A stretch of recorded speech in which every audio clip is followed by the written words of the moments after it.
Israel has arrested the local Gaza director of World Vision, one of the world's largest aid organizations. Israel is accusing him of funneling millions of dollars in donors' money to the militant group Hamas. Now, the case could have big implications for both World Vision and other groups that provide humanitarian assistance in the region. We're joined now by NPR's Nick Schifrin. He's in Jerusalem. And Nick, first tell us about the man at the center of this and what the Israelis say he did. Yeah, his name is Mohammed al-Halabi. He was the Gaza manager of operations for World Vision. And Israel's internal security services say he infiltrated World Vision more than a decade ago on behalf of Hamas, which runs the Gaza Strip and is labeled a terror organization by the U.S., Israel. And what the Israelis say he did was he used fake humanitarian projects to divert about $7 million a year. A few hours ago, I talked on the phone to his father, Khalil Halabi. He denied his son was a Hamas member. He denied everything. Mohammed is not related to Hamas. They want to stop the humanitarian assistance for Gaza. He says the charges are an excuse to stop humanitarian assistance for Gaza. And he says they were actually based on misinformation provided by a disgruntled World Vision employee. Now, for its part, Israel says it does want assistance to reach needy Gazans just without being siphoned off by Hamas. And how has World Vision responded?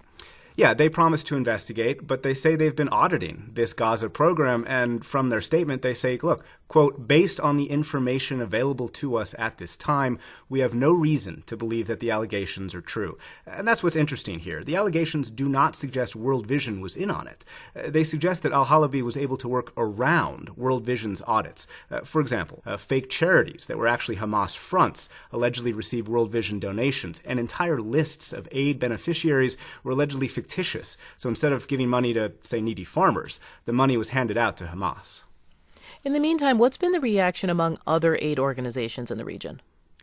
They're extremely worried. One official I spoke with called this a, quote, game changer. You have to remember, Hamas is an elected government in Gaza, and its members are in every single aspect of society. And so aid organizations are extremely worried today about their employees being linked to Hamas. The UN spends millions of dollars to try and prove that it's clean and its aid doesn't get diverted. Smaller organizations may not be able to afford that, and that could seriously strain their ability to operate in Gaza and deliver aid.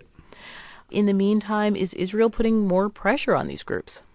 Yeah, very much so. I mean, Israel's been worried about this for a long time, but they've never had this kind of detailed evidence. So they will be putting more pressure than usual on aid organizations. And one of those people who will apply the pressure is Gerald Steinberg. He's the president of the pro-Israeli advocacy group NGO Monitor. They'll be scrutinizing aid to the Palestinians and will be one of the main groups that put that pressure on the organizations who especially work in Gaza. They're going to have to vet key people. They're going to have a better means of tracking. Humanitarian aid agencies don't like the idea that they're going to have cameras all over the place, and they're going to have to monitor how their money is being used, how their aid is being used. But Steinberg says that's exactly what they're going to have to do and exactly what he'll push them to do. And the impact of that pressure is already being felt. Just hours after the announcement, Australia suspended all its funding to World Vision in the Palestinian territories. That's NPR's Nick Schifrin in Jerusalem. Thank you, Nick. Thank you.